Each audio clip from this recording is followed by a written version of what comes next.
क्या ही शानदार मैच हुआ है इंडिया वर्सेस अफ्रीका के दरमियान, जहां पे अफ्रीका के 74 पे 4 आउट थे और ऐसा लग रहा था कि शायद आज इंडिया बहुत बुरी शिकस्त देने वाला है अफ्रीका को। वहां पे अफ्रीका ने इंडियन बॉलर्स को धुआं धुआं कर दिया है और इतना मारा है कि आखिर में जाके साउथ अफ्रीका सिर्फ 17 रन से हारा है। ब्रेट्सकी की एक गलती ने अफ्रीका को डुबो दिया है। यह मैच अफ्रीका सोच रहा होगा कि हम आसानी से जीत सकते थे और बिल्कुल अफ्रीका आसानी से जीत सकता था, मैच बन गया था अफ्रीका के लिए। लेकिन ब्रेट्सकी की उस गलती ने, जिसमें उसने जॉनसन के आउट होने के बाद कुलदीप पे चार्ज करने की कोशिश की और आउट हो गया, मिड ऑन पे कैच आउट हुआ। जिस ओवर में जॉनसन 70 रन बनाने के बाद आउट हुआ, 39 बॉल पे 179 के स्ट्राइक रेट के साथ 3 छक्के 8 चौके वो लगा चुका था। वहां पे जब जॉनसन आउट हो गया तो ब्रेट्सकी को गेम स्लो कर लेनी चाहिए थी, लेकिन उसी ओवर में ब्रेट्सकी भी छक्का मारने गया, कुलदीप पे चार्ज करने की कोशिश की और आउट हो गया। हालांकि रिक्वायर्ड रेट भी कुछ ज्यादा नहीं था, जॉनसन ने सारा जो रिक्वायर्ड रेट का बटन था वो उतार दिया था। 39 बॉल पे 70 रन किए जॉनसन ने और जो रिक्वायर्ड रेट था वो बिल्कुल नीचे 7 पे लाके छोड़ा। लेकिन वहां पे ब्रेट्सकी ने ब्लंडर किया। हालांकि ब्रेट्सकी ने शानदार इनिंग खेली, 72 रन 80 बॉल पे, लेकिन जरूरत नहीं थी उस शॉट की। अगर आपने 100 से नीचे आपका स्ट्राइक रेट है और आप इनिंग को बिल्ड कर रहे हैं, एंकर रोल अदा कर रहे हैं, तो आपको इनिंग को डीप लेके जाना था। लेकिन ब्रेट्सकी ने वो गलती की और जिसकी वजह से इंडिया ये मैच जीत गया। लेकिन उसके बाद यहां पे तारीफ करनी पड़ेगी कार्बन बोस की, जिसने हार नहीं मानी, लड़ता रहा, डटा रहा, मारता रहा, चौके छक्के टेल के साथ। आप देख लेंगे 228 पे 7 आउट हो गए थे। उसके बाद कार्बन बोस्ट ने लास्ट 3 बल्लेबाजों के साथ टेल के साथ मिलकर 120 रन मारे हैं और मैच को बिल्कुल पास ले गया था। लेकिन क्योंकि सिंगल डबल नहीं हो रहे थे, स्ट्राइक रेट नहीं हो रहा था, साथ में टेल खड़ी थी, लास्ट विकेट थी, तो वहां पे कार्बन बोस्ट हार गया, साउथ अफ्रीका हार गया। लेकिन अगर अफ्रीका के पास एक भी विकेट और होती तो आज ये मैच कार्बन बोस्ट निकाल के ले जाता। आप देख लेंगे 8वीं विकेट पे उसने सबरीन के साथ पार्टनरशिप लगाई, 42 रन की। उसके बाद 9वीं विकेट की पार्टनरशिप लगाई उसने बर्गर के साथ, 42 रन की। और लास्ट विकेट पे उसने पार्टनरशिप लगाई बार्टमैन के साथ, 20 रन की। 120 रन उसने जोड़े हैं आखिरी टेल के साथ। तो यहां पे कार्बन बोस्ट ने बहुत कोशिश की। अफ्रीका की बैटिंग आप देखें, मार्करम 7 रन 15 बॉल पे, रिकल्टन 0, डिजोर्जी 0, ब्रेट्सकी 72, उसके बाद Tony de Zorzi 39, Brevis 37, Marco Jansen 70, Corbin Bosch 67, Subrayen 17, Burger 17 और बार्टमैन 0। अर्शदीप सिंह की यहां तारीफ करनी पड़ेगी। इंडिया को इस मैच में वापस लाने वाला अर्शदीप ही है, जिसको मुसलसल नजरअंदाज किया जाता है, जिसकी इंसल्ट की जाती है, जिसको बार बार बेंच पे बिठा दिया जाता है और बड़े इवेंट्स में जिसको मौका नहीं दिया जाता, वो अर्शदीप सिंह आज इंडिया के काम आया है। 45वां ओवर जहां पे सबकी धुलाई हो रही थी, अर्शदीप आया, सिर्फ 7 रन दिए और उसके बाद 47वां ओवर पहली बॉल पे विकेट ली, उसके बाद 5 बॉलें डॉट की।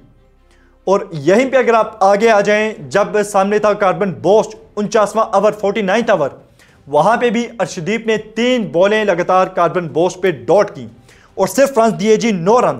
ओवरऑल बॉलिंग कार्ड देखिए यहां पे, तो आप अर्शदीप सिंह ने 10 ओवर में 64 रन दिए, 2 विकेट्स ली। हर्षित राणा ने 10 ओवर में 65 रन दिए, 3 विकेट्स ली।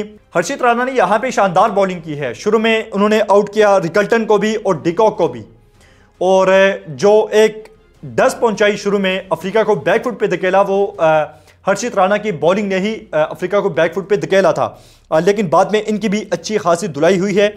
और वाशिंगटन सुंदर 3 ओवर 18 रन, प्रसिद्ध Krishna 7.2 over 48 run 1 wicket, Kuldeep Yadav 10 over 68 run 4 wicket और रविंद्र जडेजा 9 ओवर 66 रन।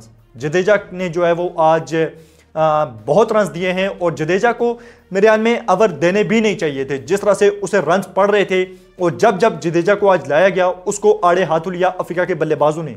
लेकिन यहां पे बहुत कोशिश की, एक शानदार मैच हुआ, अफ्रीका ने सर दड़ की बाजी लगा दी, लेकिन क्योंकि आखिर में विकेट्स नहीं थी और इसलिए अफ्रीका मैच हार गया। अगर कार्बन बोस्ट के साथ कोई और बल्लेबाज होता, कोई भी होता, एक विकेट भी और होती अफ्रीका के पास, तो अफ्रीका ये मैच जीत जाता। और वो ये रियलाइज कर रहे होंगे, सोच रहे होंगे कि काश हम शुरू में विकेट्स इस तरह से ज़ाया ना करते। खास करके जो ब्रेट्सकी ने शॉट खेली, शायद वो जब जॉनसन आउट हुआ तो ब्रेट्सकी ने सोचा कि भाई मैच खत्म है, तो इसलिए वो शॉट खेलने गए और कुलदीप यादव ने उसी ओवर में जिसमें उन्होंने आउट किया था जॉनसन को, उसी ओवर में आउट कर दिया ब्रेट्सकी को भी। बाकी यहां पे इंडिया की बैटिंग की बात करें तो 349 का टारगेट इंडिया ने लगाया था और यहां पे विराट कोहली और रोहित शर्मा ने, आप कह लें कि आज जो इंडियन फैंस हैं उनके जख्मों पे मरहम रखी है, क्योंकि जिस तरह से अफ्रीका ने वाइट वॉश किया था टेस्ट में और बहुत ज़्यादा तनकीद हो रही थी, इसलिए भी जिस तरह से विराट कोहली और रोहित शर्मा को पहले बाहर किया गया टेस्ट से, उसके बाद सवाल उठाया जा रहा था उनकी फिटनेस पे और ये बातें चल रही थी कि उन्हें जो है वो 2027 का वर्ल्ड कप नहीं दिया जाएगा। बहुत ज़्यादा उन पे प्रेशर बनाया जा रहा था और सब कुछ चल रहा था, निशाना बनाया जा रहा था विराट कोहली और रोहित शर्मा को मुसलसल। लेकिन आज फिर से इन्होंने अपने ऊपर जो सवाल उठाने वाले हैं, जो तनकीद करने वाले हैं, उन्हें एक जवाब दिया है अपने बल्ले से। रोहित शर्मा ने 57 रन बनाए 51 बॉल पे, उसके बाद विराट कोहली ने किंग ने 135 रन बनाए 120 बॉल पे, 7 छक्के 11 चौके और 112 का स्ट्राइक रेट। यहां पे आप देख लें, उसके बाद गायकवाड़ ने 8 रन, सुंदर ने 13 run, KL Rahul 60 run, Jadeja 32 run, बाकी हर्षित राणा 3 और यहां पे शुरुआत में जायसवाल 18।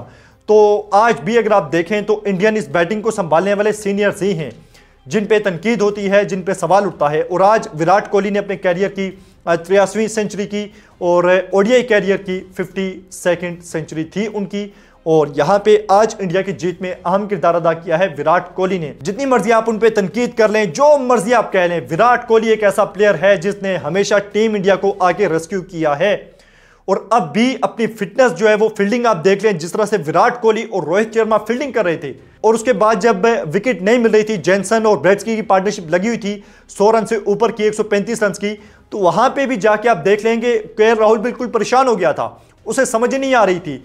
वहां पे गया रोहित शर्मा केएल राहुल के पास, उसे समझाया, फील्ड उन्होंने चेंज की, कुछ बॉलिंग चेंजेस की और उसके बाद उन्हें विकेट मिली।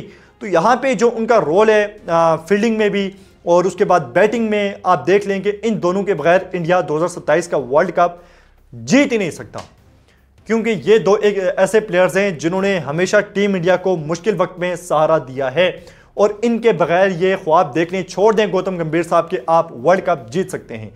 तो बाकी एक शानदार मैच था जिसमें अफ्रीका को शिकस्त हुई 17 रन से, लेकिन मेरे ख्याल में अफ्रीका बिल्कुल मुतमईन होगा, क्योंकि 74 रन पे 4 विकेट्स गंवाने के बाद 332 का जाना बहुत बड़ी बात है। तो अब देखते हैं कि आगे क्या होता है, क्या अफ्रीका कम बैक करेगा और इंडिया को शिकस्त देगा। बाकी इस मैच के बारे में आपकी क्या राय है, आप कमेंट बॉक्स में बता सकते हैं।